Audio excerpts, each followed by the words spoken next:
100 curiosidades del episodio 2 de The Last of Us. Más de un centenar de detalles acerca de la nueva producción de HBO. Si quieres saber absolutamente todo acerca de esta nueva serie, revienta el botoncito de me gusta, suscríbete y compártelo con tus amigos. Dicho eso, empezamos.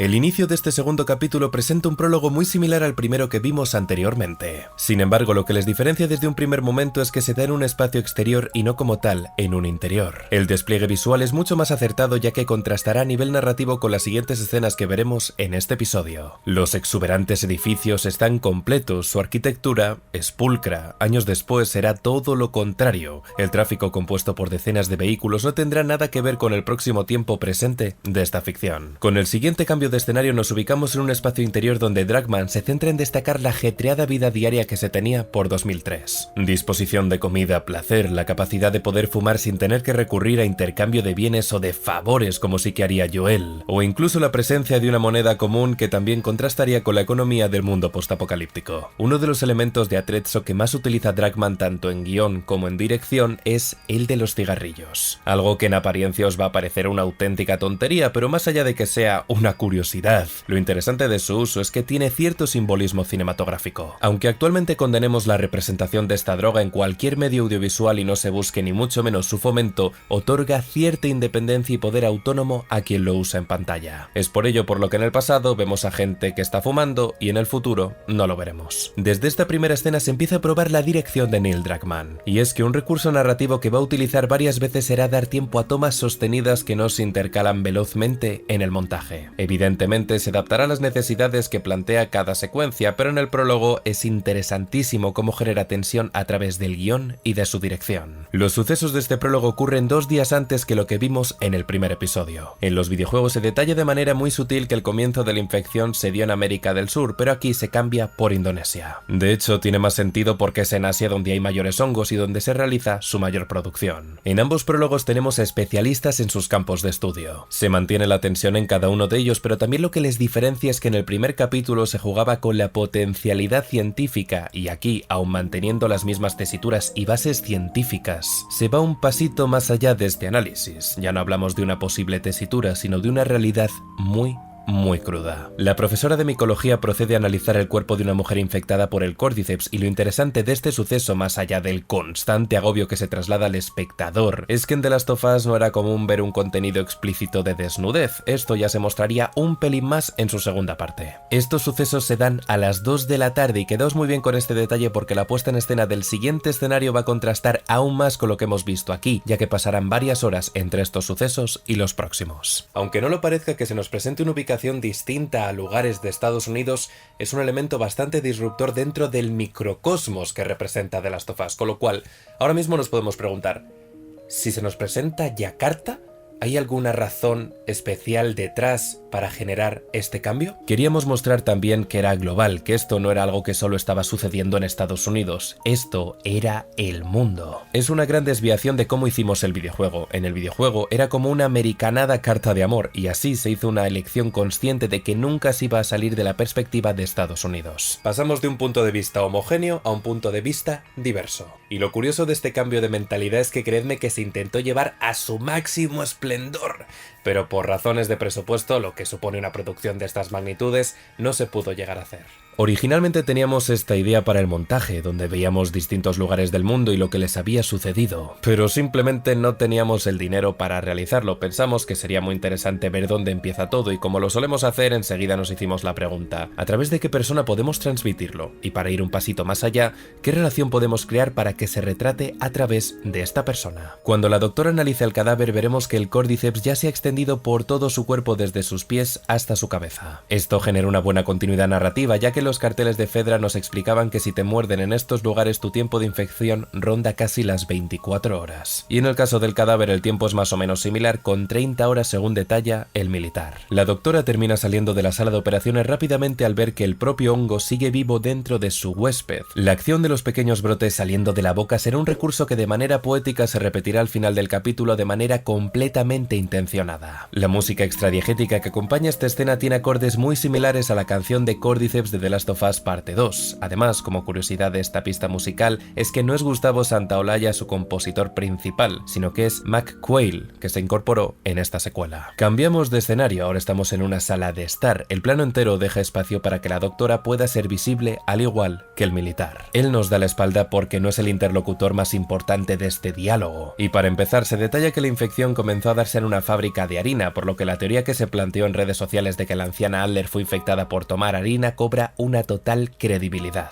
Y es por eso mismo por lo que Joel y su familia esquivaron continuamente el haberse infectado más por casualidad que por otra cosa. Quiero que os fijéis en la iluminación de esta toma. Es anaranjada, cálida, pero casi crepuscular. Es evidente que han pasado varias horas, como os mencionaba antes, y esto viene a decirnos en lenguaje cinematográfico el desplome que tendrá la humanidad como la doctora. De hecho, hasta la dirección de la luz nos viene a representar lo mismo, llegando de derecha a izquierda y no al revés. Os mencionaba antes que Druckmann le gusta centrarse en dejar tomas libres aligeradas de cortes. No es que haga ni mucho menos un plano secuencia, ya que después cortará con un contraplano, pero esta decisión narrativa nos viene a enriquecer aún más la tensión que ya sentimos cuando nos acercamos literal como figuradamente a la conversación que plantea la doctora. El té que le entrega el militar cumple otra función dentro del lenguaje de la escena. Una vez que se informa a la doctora de que hay 14 desaparecidos, a ella le tiembla el pulso y se ve obligada a dejarlo en la mesa. Este detalle me encanta porque incluso antes de que le pidan medidas para detener la propagación, ella expresa de manera no verbal su impotencia. La actitud derrotista de la doctora tiene la misma base que el epidemiólogo del primer capítulo, que aseguraba que, en esa situación que se pudiese dar, perderíamos.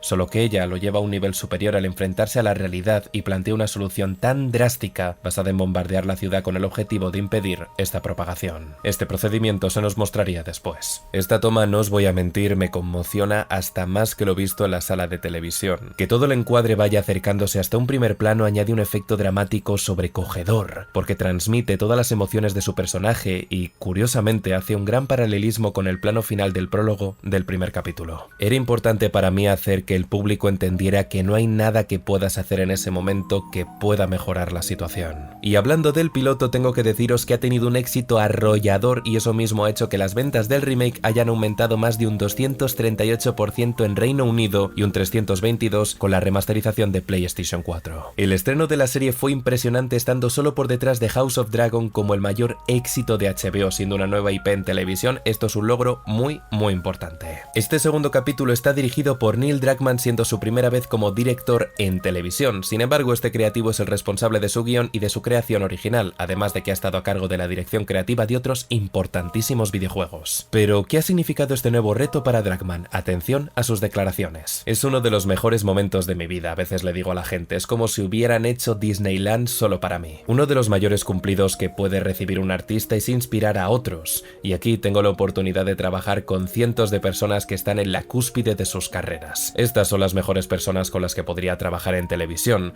al igual que trabajo con Craig Mazin. Tengo a todas esas personas que tienen una altísima demanda deseando realizar The Last of Us y quieren trabajar en los 200 días que dura el rodaje. Caminando por el set de rodaje puedo sentir esa pasión y me emocionó verlo y sentirlo. Si busquéis en Google The Last of Us serie o The Last of Us HBO os saldrá un desplegable inspirado en el Cordyceps. Con una elipsis temporal llegamos a 2023 y lo primero que vemos es a Ellie con una posición muy intencionada que viene a representar el renacimiento de lo que se pierde en el prólogo, la humanidad y la esperanza. Es por ello por lo que tiene esta posición fetal y la vemos desde un punto de vista cenital completo. Además, que pase a su lado cierta mariposa es otro guiñito más a los insectos que vimos en el anterior episodio que tantas veces os destaqué. El rifirrafe que tendrá Joel con él y viceversa ya empieza a masticarse al comienzo de este capítulo con constantes pullitas entre los dos. Esto mismo sucedía en el videojuego, solo que no llegamos a ver al grupo protagonista pasar la noche dentro de un edificio. Es más, aquí se alude por completo el primer encuentro con los chasqueadores, tanto en la cima del edificio que vimos al final del capítulo como el conflicto que se daba en una parte subterránea. Seguimos teniendo una importante continuidad entre capítulos, tanto por el encadenamiento grupal que se da de forma evidente entre episodio y episodio y también por los pequeños detalles físicos y verbales que se mostraron tiempo atrás. Lo que dijeron los creadores de la serie aquí toma forma y Joel sufre las consecuencias de su agresividad. Esta causalidad también se dará justo después cuando Joel y Ellie entablen conversación. Atentos a este diálogo. Deja de hablar de la crisis tecnología como si todavía tuviera una vida por delante. El guión aquí incide en el desprecio que tiene Joel hacia la posibilidad de que se salve el mundo con una potencial cura, pero es que sus diálogos también contrastarán con lo que terminará diciendo al final de esta temporada. En el primer videojuego no se nos mostraba tan directamente la diferencia de la obtención de alimentos básicos entre el grupo de los luciérnagas y el resto de los supervivientes. Me parece un toque muy interesante para darnos cuenta de que este grupo tiene los suficientes recursos como para tenerles en cuenta y evidentemente crear una cura. La familiaridad de Tess con Ellie tampoco era una constante en el videojuego. En la serie se construye de mejor manera el vínculo entre las dos para que sirva como empujón a Joel en el futuro. Durante gran parte de esta escena, Joel y Tess se mantienen replegados en la oscuridad, alejados de la luz que cubre a Ellie. Esto tiene cierto carácter simbólico que viene a representar visualmente como ambos poseen un pasado y presente oscuro que se diferencia completamente de la inocencia de Ellie. Pero cuando Tess decide sincerarse con Ellie y pedirle esa claridad de vuelta, es cuando este personaje se encuentra entre la luminosidad de Ellie y la oscuridad de Joel. A nivel compositivo está claro en qué posición figura cada protagonista, pero la dirección de miradas nos viene a decir también que Joel y Ellie tendrán una relación mucho más bidireccional en el futuro. Pero sin duda, con lo que quiero que os quedéis es que aquí Tess representa cómo sale de la oscuridad en la que sí que se mantiene Joel. Tienes que recordar que Tess sabe cómo influenciar a Joel, así que cuando están sentados en ese salón y ella dice: hagamos la entrega. Da igual si eso no es lo que dicen los luciérnagas. Mientras lo crean, nos darán todo lo que pidamos. En ese momento Tess ya cree y le dice a Joel lo que necesita oír en ese momento. Tess está en modo madre, intenta proteger y mantener viva a la niña porque empieza a creer que es real, y Joel está absolutamente listo para eliminar a Ellie. La broma que realiza Ellie también es una constante en los videojuegos. Cuando salen afuera del edificio, el sentimiento que tiene Ellie viendo de día el aspecto de la ciudad es una sensación parecida a la que posee el jugador cuando disfruta de The Last of Us Parte 2 en la parte del ayuntamiento y cómo se busca proyectar en su experiencia un semimundo abierto. Cuando Ellie menciona la luna nos da a entender que evidentemente estudia acerca del sistema solar y los curiosos astroblemas que posee este satélite. Es una referencia bastante especial si tenemos en cuenta que tiempo después con Joel simulará el viaje a la luna. A partir de este momento se van a generar distintos contrastes muy llamativos y evidentes si hablamos de escenarios, pero siempre con la idea de demostrar cómo la naturaleza se ha apropiado de todos los lugares que anteriormente concebíamos como nuestros. Si antes veíamos muchísimos vehículos en funcionamiento, ahora están destrozados, oxidados e impresos en su biosfera. Los restaurantes que antes se abarrotaban de clientes, ahora están vacíos y la naturaleza se ha apropiado de ellos. Y lo curioso de todo esto es que lo que anteriormente era un apabullante ruido visual como auditivo, ahora transmite silencio y paz. Ojito a esta pequeña jirafa de aquí que nos viene a hacer un pequeñito spoiler que veremos en un futuro. Este animal aparecerá en muchas ocasiones en esta licencia, así que id cogiendo papel y boli. Ellie le detalla a Tess cómo terminó siendo mordida por un infectado en un centro comercial. Estos eventos son idénticos a los que pasan en el DLC del primer videojuego. A diferencia de la edad que aquí se representa de Joel, Ellie también menciona que tiene 14 años, justamente la misma edad que vimos en el título de 2013. Cuando Tess le pregunta si alguien iría a protegerla, véase unos padres o un novio, ella masculla que no, nos da a entender que meramente no tiene pareja, pero no especifica su orientación sexual. Este vacío o esta duda se mantuvo en el primer The Last of Us y no fue hasta su DLC cuando supimos que Ellie era lesbiana. ¿Entonces no hay superinfectados que van disparando esporas de hongos? Bueno, Ellie, a ver cómo te lo digo, la verdad es que sí, solo que aún no lo sabes. Y oye, ya que os estoy comparando la televisión con los videojuegos, quiero que os preguntéis aquí conmigo, ¿qué diferencia crear para un medio como para otro? Así lo explica el director. La gran diferencia es que en un programa de televisión hay que planearlo todo con antelación, dato que no sucede en un videojuego. En un videojuego hacemos captura por movimiento, todo el mundo lleva estos curiosos trajes con sus características bolas. Luego, una vez que tienes la actuación y la tienes en 3D, puedes colocar la cámara donde quieras. Puedes cambiar su traje, puedes cambiar el escenario, incluso puedes cambiar el personaje. No se puede hacer eso en un programa de televisión. Puedes hacerlo de cierta manera con efectos especiales, pero en su mayor parte la grabación que tienes va a ser más o menos su captura final. Así que hay todo este trabajo de preparación que tienes que realizar con antelación. Te reúnes con los jefes de todos los departamentos, ya sea de efectos especiales, vestuario, decorados o actores, y haces una revisión con ellos. Todo para que llegue el momento de que puedas pensar, vale, todo está listo y puedas decir ¡acción! Después aguantas la respiración y esperas que todo salga tal y como habías imaginado. Y cuando se logra se da un subidón increíble en plan ¡Dios mío! ¡Todos lo hemos conseguido! Sientes que hay una camaradería, una colaboración que te hace sentir increíble.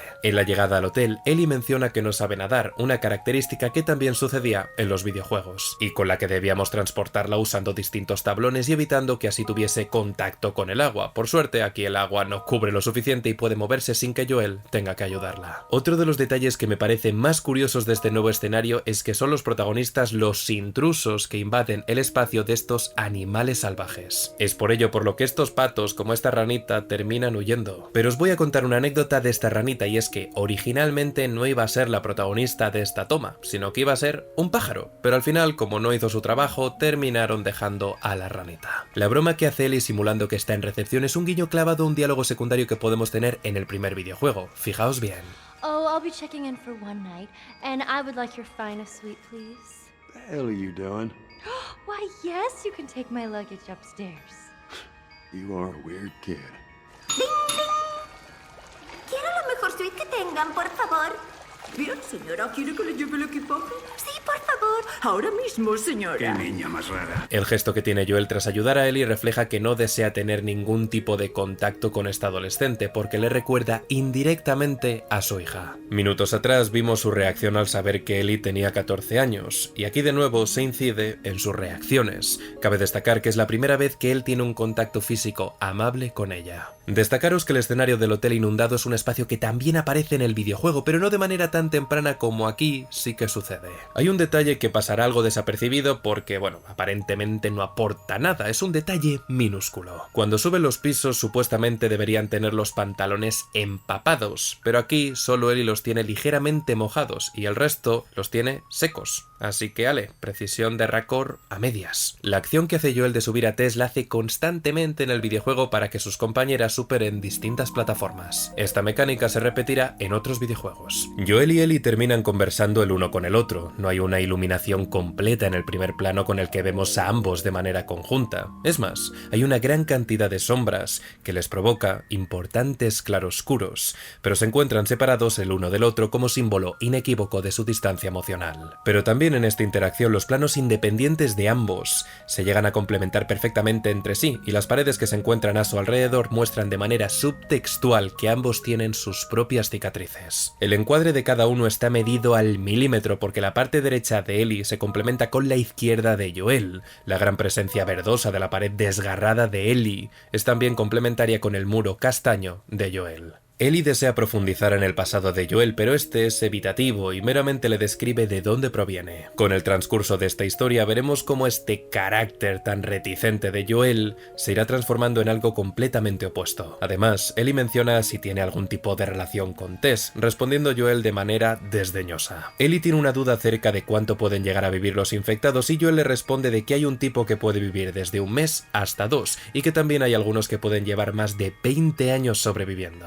Esto es una referencia a los infectados más fuertes que hay en este universo, como el mismo Rey Rata que se presentó por primera vez en el videojuego de 2020. Esta sería la primera ocasión en el universo de The Last of Us que veríamos a los infectados actuando como grupo, como colmena y no de manera independiente. De hecho, cuando les da una ráfaga de luz, todos reaccionan como una cadena. Fijaos en este detalle que nos demuestra lo conectados que están. En un principio, los creadores de esta serie pensaron en representar el pasado de Tess. Habíamos hablado de ello y lo escribimos, nunca lo rodamos. Era un poco la historia de Tess y el hecho de que tenía un hijo. Tenía también un marido y ambos estaban infectados, por lo que debía matarlos. Mató a su marido, pero no pudo matar a su hijo. Lo encerró en un sótano donde, en teoría, seguía siendo un chasqueador. Tuvimos una apertura en la que la cámara empujaba la puerta y se oían golpes que venían del sótano, y luego cortamos. Más tarde Tess contaría la historia de cómo no pudo matar a su hijo, pero como dice Craig, no encajaba. Sin embargo, era divertido pensar en ello. Se centra en algo que ya tiene y que Joel no quiere volver a tener. Ella es lo suficientemente valiente para atreverse a volver a tener esperanza. Como una decisión drástica, Joel y Tess deciden ir al museo para evitar a todos los infectados. En el videojuego esta decisión no se daba y terminaban en este lugar tras haber pasado por distintas ubicaciones. Ya os conté que estas acciones con las mochilas son otra referencia a los videojuegos, pero lo nuevo es que la posición en la que dejan sus linternas es otro guiñito más. La representación del Museo de Boston es clavadita y muchos guiños a la guerra civil tanto en objetos, monumentos o cuadros. Con el cadáver que sorprende a Ellie somos conscientes al igual que ella de que los infectados pueden atacar de diversas maneras y que eso demuestra su categoría de infectado. La inocencia y sorpresa de Ellie contrasta al máximo con la experiencia de Tess y de Joel y empieza a jugarse con el suspense de una manera espectacular. No sabemos lo que ocurre, simplemente se toman las acciones para evitar lo que está por venir. La torpeza de Ellie se hace evidente en esta acción y aun siendo otro paralelismo más del comienzo del videojuego me resulta más interesante la reacción de Joel que ha evolucionado a lo visto anteriormente. Y su respuesta no es que sea negativa, sino que simplemente mantiene la calma. El derrumbe del techo que alerta a los chasqueadores del lugar es un suceso que también se daba en el videojuego pero separando a estos tres personajes, cosa que aquí no sucede. Aquí tenemos el primer encuentro con varios chasqueadores. Lo vemos como una novedad ya que en televisión es su debut, pero en el videojuego de 2013 aparecían por primera vez en el gigantesco edificio derrumbado que vimos al final del primer capítulo. El diseño de los chasqueadores es idéntico al de los videojuegos, pero no os quiero poner esta curiosidad tan sencillita como una más del listado porque estoy seguro que ya la sabíais. Por lo que me gustaría también destacaros que el diseñador de estos prostéticos y de este increíble maquillaje es Barry Gower, que aunque su nombre no suene mucho, sonará por otros magníficos trabajos que ha realizado como Stranger Things, Juego de Tronos,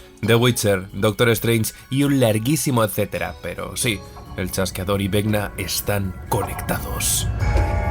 La razón por la que Joel no decide enfrentarse en combate cuerpo a cuerpo a los chasqueadores es porque tienen una fuerza mucho mayor que un humano o un infectado común. Su mayor resistencia genera al mismo tiempo que pierdan su visión y crezca muchísimo más su sentido auditivo. Se tardaron muchísimos meses para crear el sonido que emiten los chasqueadores. En un inicio meramente era un sonido natural de Misty Lee, y Derrick Espino, diseñador de sonido de PlayStation, añadió nuevas capas de su voz a la grabación. Lo bueno es que aquí Misty Lee, autor original del sonido del chasqueador, vuelve a repetir su trabajo, pero con una curiosa evolución, y es que aquí da voz a chasqueadores varones y hembras, y sí, hay distintos géneros con estos bichos. Los chasqueadores presentaron ciertos problemillas dentro de la producción de esta serie porque algunos creativos no los conocían del videojuego, por lo que no llegaron a entender por qué narices eran ciegos. De hecho, toda esta escena que nos encanta a todos procede de un reshoot final. Fue un reshoot ya que nuestros socios creativos no habían jugado al videojuego. Caroline Strauss, que fue mi compañera en la producción ejecutiva de Chernobyl y que también fue la productora ejecutiva de Juego de Tronos y que es una auténtica leyenda, dijo: no sé cuál es el problema, en plan, ¿por qué? No entiendo por qué no pueden ver. El gesto que hace Joel de derribar una estatua es una acción que se usa en los videojuegos para distraer a los chasqueadores debido a su sonido. Detalle tonto pero muy bien metido. Esta toma me parece fantástica a muchos niveles, no solo por el buen uso de los sonidos diegéticos que nos oprimen a más no poder, sino porque es la mejor manera de representar las situaciones de recarga que se daban también en los videojuegos.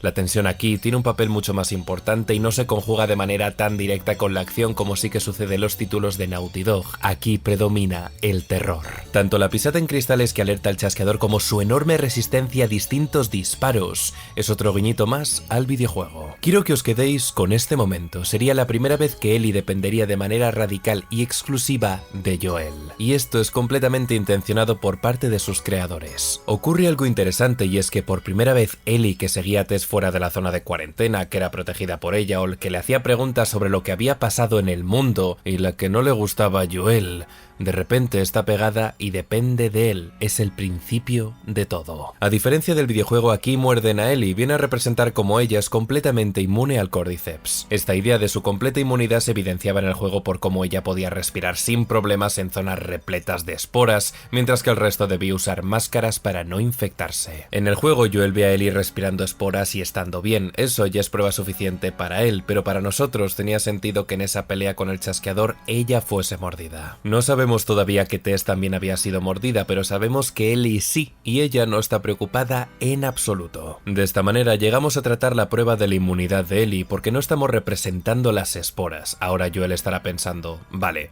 la primera vez no funcionó, esta va a funcionar. y entonces ves el enfado que tiene Tess. Uno de mis momentos favoritos de Anna Torv es cuando su personaje se enfada con Joel por su incapacidad por ver que algo positivo podría pasar. La salida por la ventana del museo es parecida a la del videojuego y la curación que hace Joel tanto a Ellie como a Tess utilizando vendas también lo es. La puesta en escena de este encuadre es también parecida y personalmente me encanta. A diferencia del producto de Naughty Dog, aquí se incide en cómo Tess empieza a cabrearse por la negatividad de Joel. Antes la veíamos con cierta esperanza y familiaridad, pero ahora refleja cierta impotencia en su diálogo. De nuevo, esta pequeña aunque importante aportación estuvo muy pensada por sus escritores. Su ira no es simplemente porque Joel esté siendo cínico, su ira es un me han mordido, voy a morir, todos mis seres queridos que fueron mordidos, murieron.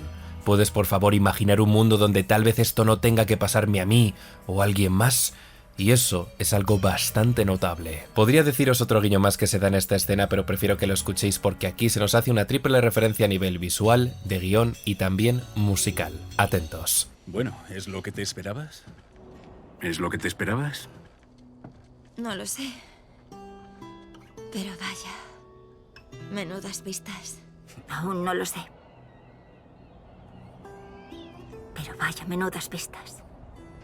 Mientras Ellie y Tess baja las escaleras, Joel mira con cierto desaliento a su reloj y rememora a su hija. Después de recibir cierta lección de Tess y la pequeña conversación con Ellie, es evidente que esto le marca. Los tres se dirigen ahora en línea recta al ayuntamiento, dejándonos con un curioso plano que está muy bien equilibrado y donde os voy a destacar varias cosas. Para empezar, Tess toma la delantera aún teniendo una lesión en su tobillo. Está claro que está inquieta por llegar al ayuntamiento antes de perder su conciencia. El punto de fuga nos remite a la próxima ubicación que visitarán y el escenario no está inundado, detalle que sí que pasaba en el videojuego. Dentro del ayuntamiento nuestros protagonistas se dan cuenta de que todos los luciérnagas han muerto, pero la culpa no es de Fedra como sucedía en el juego original, sino porque se infectaron y se mataron entre sí. A pesar de ello, se mantiene la desesperación de Tess y la mención a Fedra como posibles culpables. Pero ¿por qué no está Fedra aquí? Atención a lo que dijeron sus creadores. No tenía mucho sentido para mí tener a Fedra durante todo su trayecto, además queríamos tener la oportunidad de mostrar un resultado diferente de estar infectado que no fuera de mera violencia o de puro horror,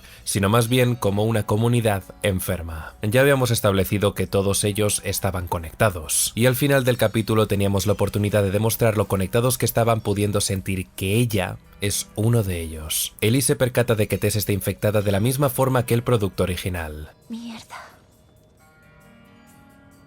Está infectada. Mierda. Está infectada.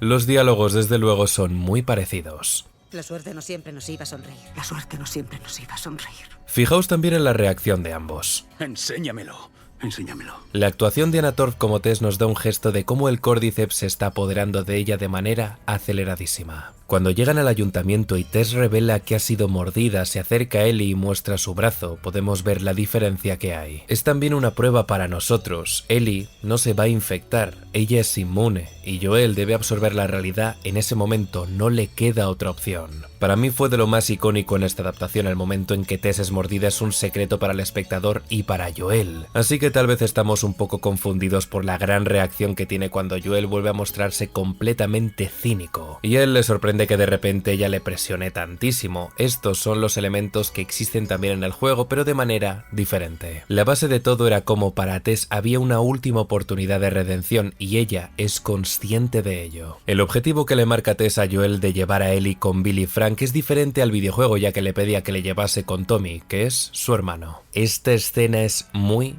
dura.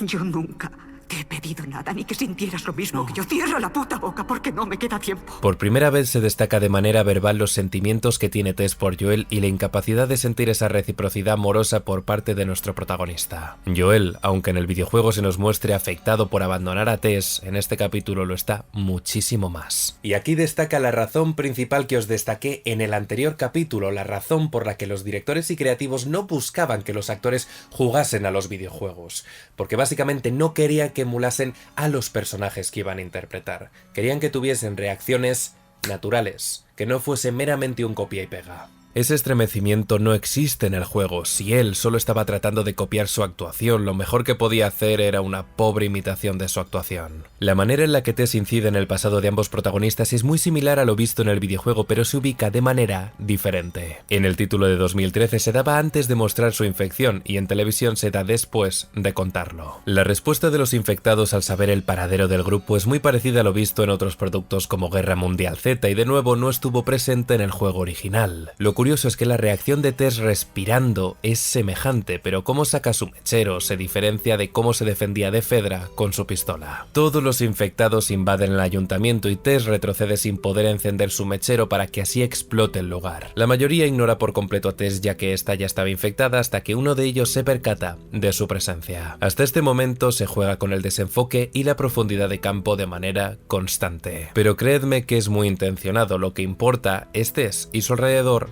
le desconcierta. No está del todo claro lo que va a pasar tanto estética como figuradamente hablando. Lo curioso de esta toma es que hay dos versiones diferentes, una que está desenfocada como bien os he dicho y otra que está enfocada. Ojalá pudiera decirte que sabía exactamente cómo iba a ser y solo capturamos esa versión. La realidad no lo sabía y capturé dos versiones. Hay una en la que los infectados están completamente enfocados y otra en la que están desenfocados. Tenía la teoría de que podría ser más espeluznante que ellos estuviesen fuera del foco, pero no lo sé. De nuevo no quería quedarme atascado en el proceso de edición o tener a Craig diciéndome ¿por qué narices no conseguiste la otra versión? De entre los infectados sobresale uno de ellos que se dirige lentamente a Tess y la besa. La reacción que tuve yo al ver esta escena era de asco.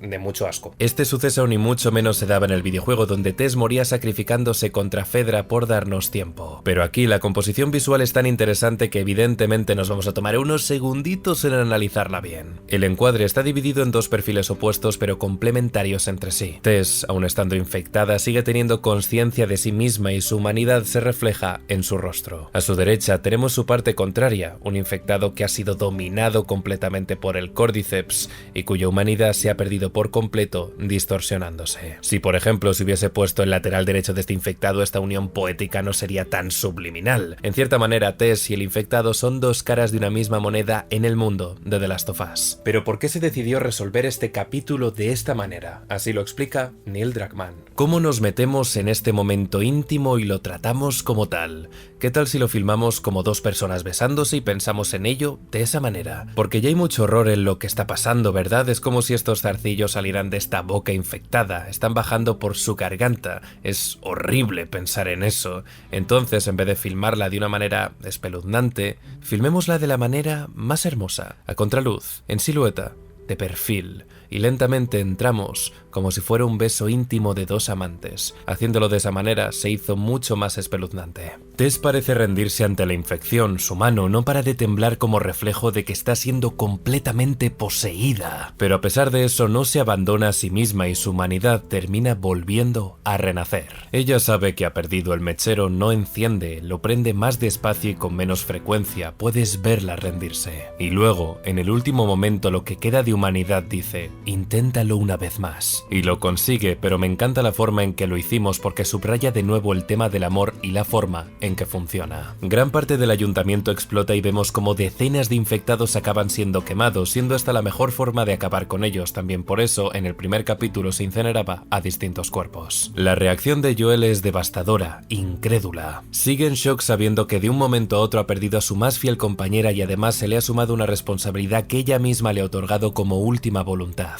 También por ello esta mirada a Ellie significa tanto y ella a su vez refleja esta carga que va a sentir. Es por ello por lo que el último plano del episodio, esta grandísima toma general, deja sola a Ellie en mitad del encuadre. Ella está en el centro de todo, pero al mismo tiempo está rodeada de un mundo destruido y salvaje. A los creadores de esta serie les gustó la idea de dejar un final abierto que nos hiciese dudar de qué narices va a pasar con Joel y Ellie. ¿Seguirán juntos? ¿Se separarán a partir de la muerte de Tess? Les gustó jugar con esta idea y de hecho Al final de este capítulo íbamos a tener una conclusión algo diferente. ¿Cómo hacemos que sea un final interesante? Y tuvimos la versión en la que ambos caminaban cuesta abajo y no funcionó. Me gusta cómo terminamos. La manera en la que se describía el otro final era que ambos salían corriendo mientras el edificio explotaba.